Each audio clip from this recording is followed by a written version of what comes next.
14 साल की उम्र में जब खेलने कूदने की उम्र होती है तब रिश्ता हो गया। उस समय से सभी लड़कियां 12-13 वर्ष में ही ब्याह दी जाती थी। शादी का मतलब भी नहीं पता होता था। बस ये सोचकर खुश होते थे कि नए नए कपड़े मिलेंगे। माँ थी नहीं तो पिताजी ने बस जो थोड़ा सा घर का कामकाज सिखाया वही आता था। शादी का दिन आया और बस सारी रस्मों के बाद विदाई का वक्त भी आ गया। रोते रोते डोली में बैठकर ससुराल पहुंच गई। इतनी आलीशान हवेली देखकर मन ही मन बहुत खुश हुई। तभी सासू माँ की आवाज़ आई, अरे जल्दी से कलश लाओ, बहू आ गई है। और मैंने घूंघट की आड़ से अपनी सास को देखा। आंखों से एकदम सख्त मिजाज की लग रही थी। मुझे सच मानो थोड़ा डर गई थी उन्हें देखकर।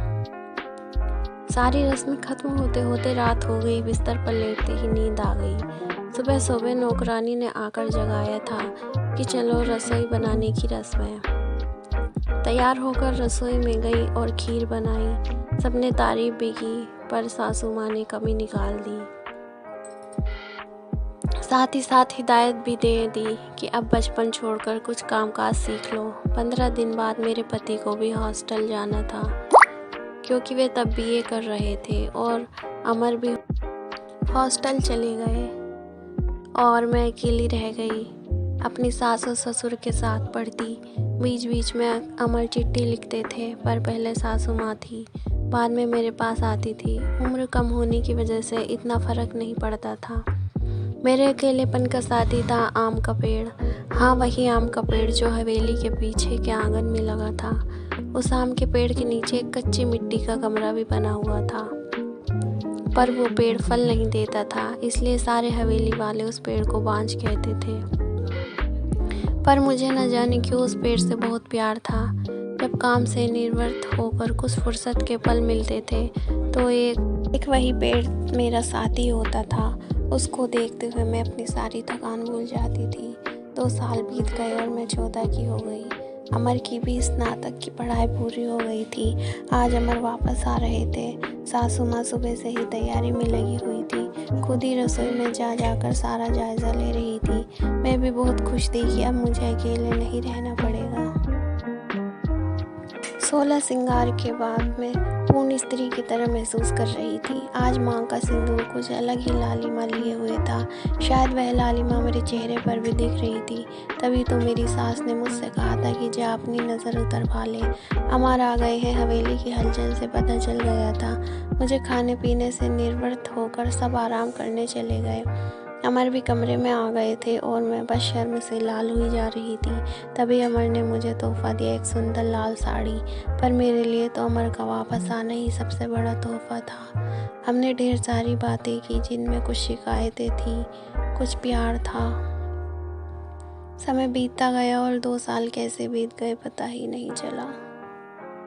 अमर और मैं एक दूसरे के साथ बहुत खुश थे।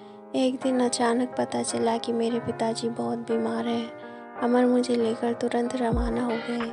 पिताजी मुझे देखकर बहुत खुश हुए, जैसे मेरे लिए ही अपनी सासों को रोका हुआ था, और फिर मुझे अमर के हवाले करके वो इस दुनिया से चले।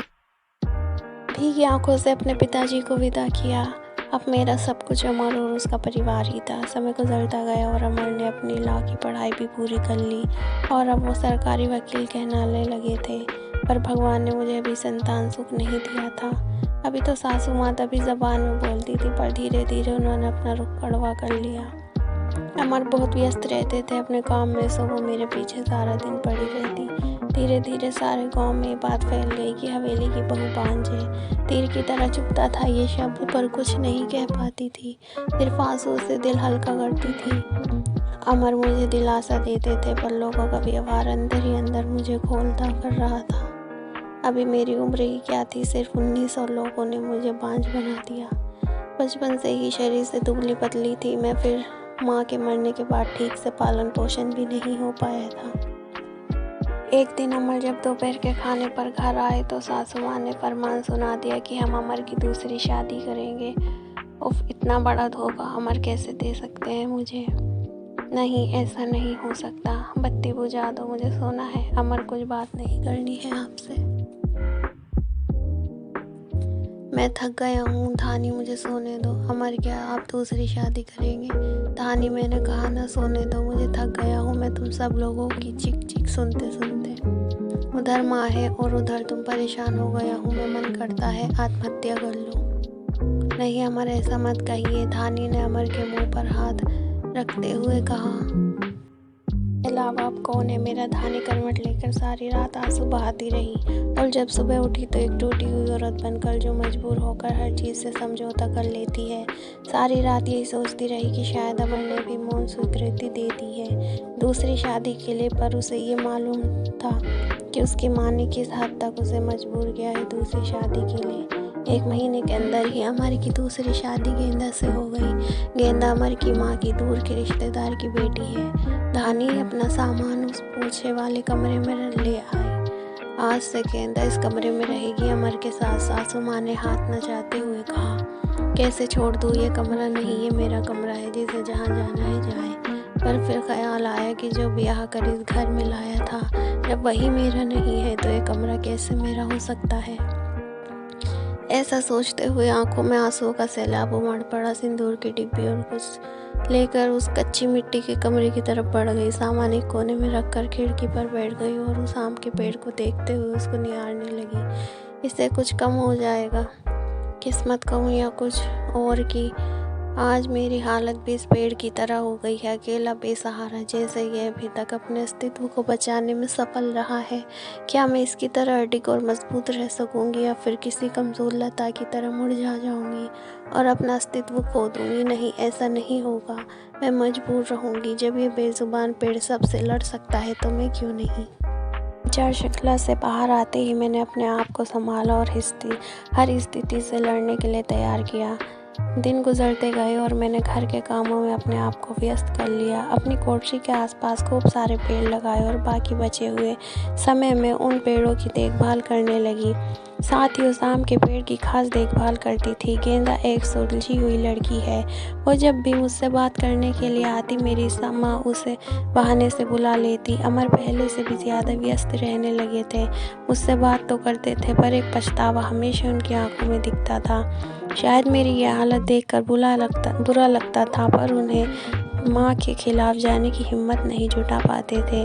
गेंदा के दिन खुशी से गुजर रहे थे और मेरे दिन बस गुजर रहे थे, और देखते ही देखते वो एक दिन भी आ गया जब गेंदा ने खुशखबरी सुना दी कि वो माँ बनने वाली है। पूरी हवेली में त्योहार जैसा माहौल हो गया।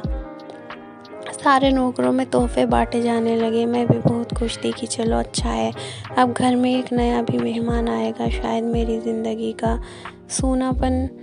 गेंदा बहुत कमज़ोर थी और उम्र भी 16 साल। उसे बहुत तकलीफ़ होती थी जब सासू माँ का आदेश था कि उसकी अच्छे से सेवा की जाए, जिससे कि उसकी कमज़ोरी दूर हो जाए।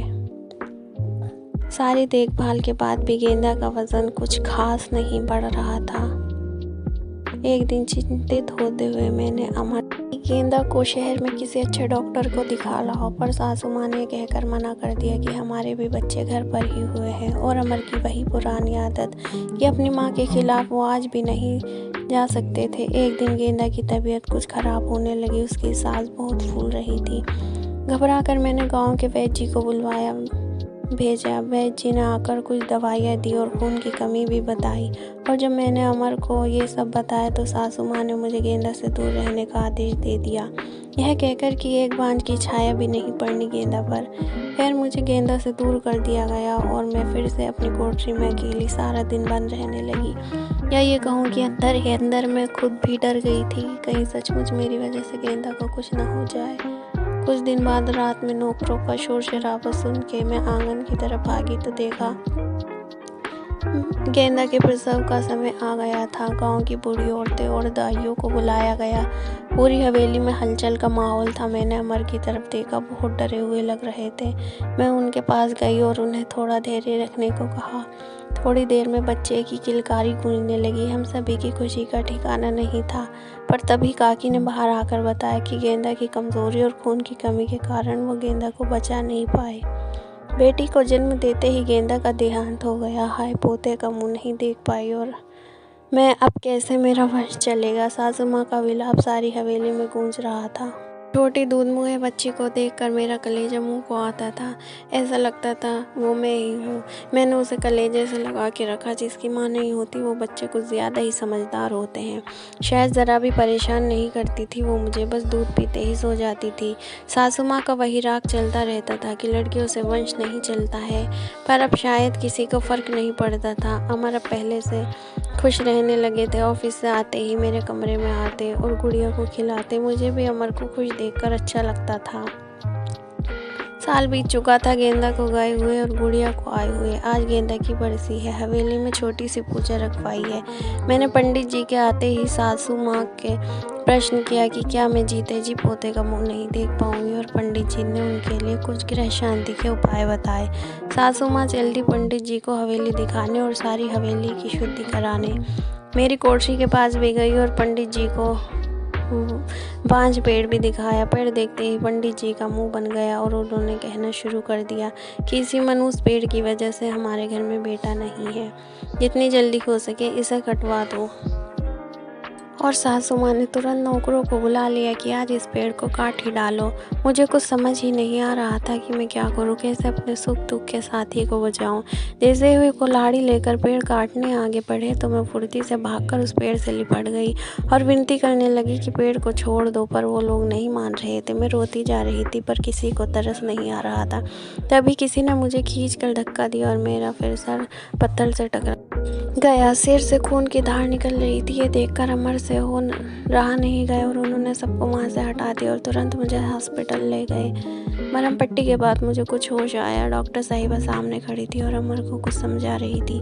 सासू माँ भी वहीं थी और उनके चेहरे से पता चल रहा था कि उन्हें अपने किए पर अफसोस है। डॉक्टर क्या अब हम इसे घर ले जा सकते हैं? अमर ने पूछा। हाँ, अब आप इन्हें ले जा सकते हैं, पर ख्याल रखिएगा कि अब ऐसा दोबारा ना हो, क्योंकि ऐसी हालत में ऐसे गिरना ठीक नहीं होता। ऐसी हालत? डॉक्टर क्या हुआ है इसे? अमर ने घबराते हुए डॉक्टर से पूछा। आप लोगों को नहीं पता, अब ये माँ बनने वाली है, तो इनका अच्छे से ख्याल रखिएगा। ये सुनकर किसी को भी यकीन नहीं हुआ। सब बस एक दूसरे को देखते जा रहे थे और मैं तो बिल्कुल यकीन नहीं कर पा रही थी। सासू माँ की आंखों में पछतावे के आंसू थे। मेरे सर पर हाथ रखकर बस इतना ही कह सकी, मुझे माफ़ कर दो। मैं मुस्कुराकर उनसे लिपट गई जैसे ही अपनी माँ से लिपटती हूँ। पूरे 9 महीने मेरी सासू माँ ने मेरा बहुत ख्याल रखा और मैंने उस पेड़ का।